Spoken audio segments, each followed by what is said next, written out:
It's the first day of seeding today for the market gardens, which is super exciting. But I wanted to show you the setup we have. It's a bit different from last year, and it's going to be interesting to see how it works for us this year.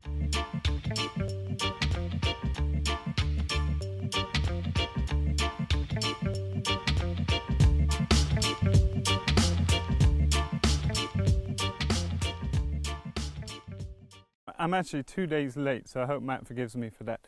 Starting with leeks today. Last year we seeded everything in our living room on the racks I'll show you in the greenhouse, but at the end of last summer we finished building this greenhouse that's leaning on the south side of the house here. It's got bulletproof glass from the police station in Stockholm, and like most things we do here at the farm, we built it up super cheap. It costs 1,500 euros to build this. All the wood is damaged, seconds, weather damaged, nothing wrong with it structurally, and all the glazing we got for free. And we bought lacquer blocks it's sunken into the ground about 80 centimetres. So it's a big improvement for us to be able to grow the seedlings up, not inside our living room. And it's going to be a big challenge learning how this works this year. And we'll have a look inside and I'll explain what I mean. So I've just been seeding the leeks, about 4,000 leeks, which is most of the leeks we'll grow this year. It's a really quick process. We just broadcast a measured amount of seeds, about 300 per tray.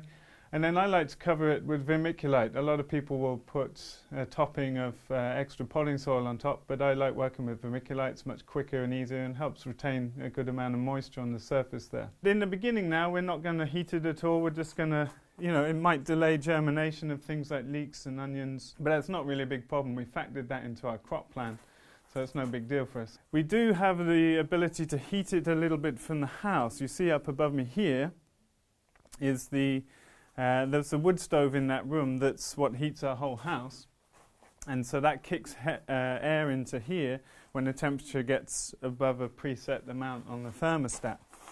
We also have a heater in here that we'll get on soon, but most of our early crops are things like leeks, onions, kales that germinate fine in the sort of cooler temperatures. It's about 10 degrees in here.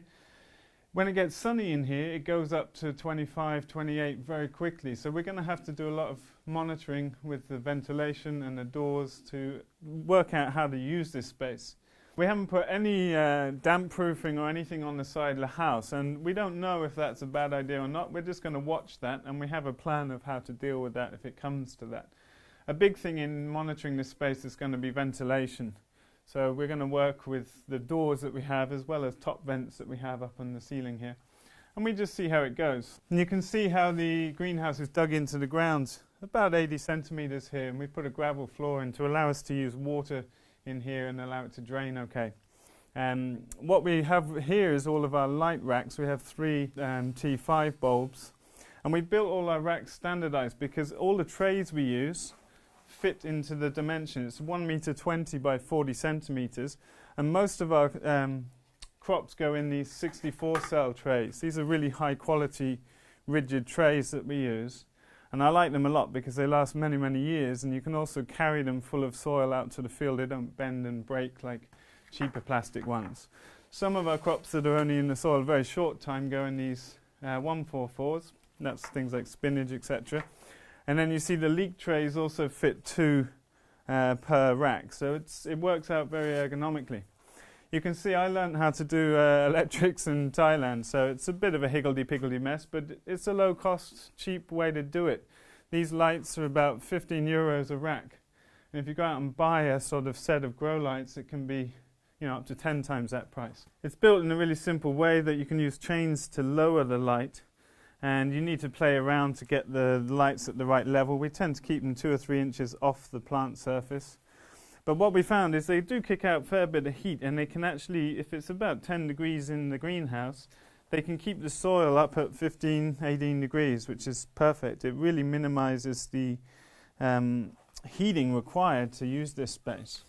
So we've got to set this space up now. We're going to move the rackings to get more racks in here because we're going to need a lot more racks. I've just put in the leeks now, and you see the seeding starts ramping up soon. And next week we're putting in a lot of the onions, and we'll start putting green onions and spinach in.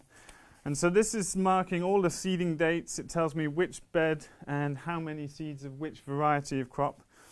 And then you see in April it starts to really ramp up. and it tells you whether you're seeding in here or direct seeding outside or transplanting or hardening off. So when to take a specific tray to harden it off on its journey outdoors. You see in May it gets quite busy, and June, etc. So this really helps with taking the thinking out of the job during the season. We just follow this, and obviously we need to make decisions and change things here and there, but pretty much everything you need to do to run our market garden is contained in this little calendar. And it also goes into 2 little pocket books, one that I keep, one that I give to Matt, the garden manager, so we have a quick reference point and I can just keep an overview on what's going on if I'm not there for any reason. So simple setup. It's going to be interesting to watch this over the year, see how it goes. We've never used it in this way before. So I just picked up all these modules yesterday, and they're from an old tree nursery research plot. But what I liked about them is they were going to scrap, and I thought we could use these to build vertical cropping space on the back walls of the greenhouse and in the polytunnel too, and potentially we could double the actual bed space in the polytunnel. I can see it's going to be a bit of a filling them, but I'm thinking to plant them alternately to allow us to water in between. So it's going to be fun to see what happens with them, and just a nice fun thing to do with vertical space to maximise the use of these expensive warm places. So it's still going to be a couple of months till we start really getting active out here on the market gardens on this no dig setup. But if you're interested to follow the farm, click subscribe below. Thanks for watching our videos. See you next time.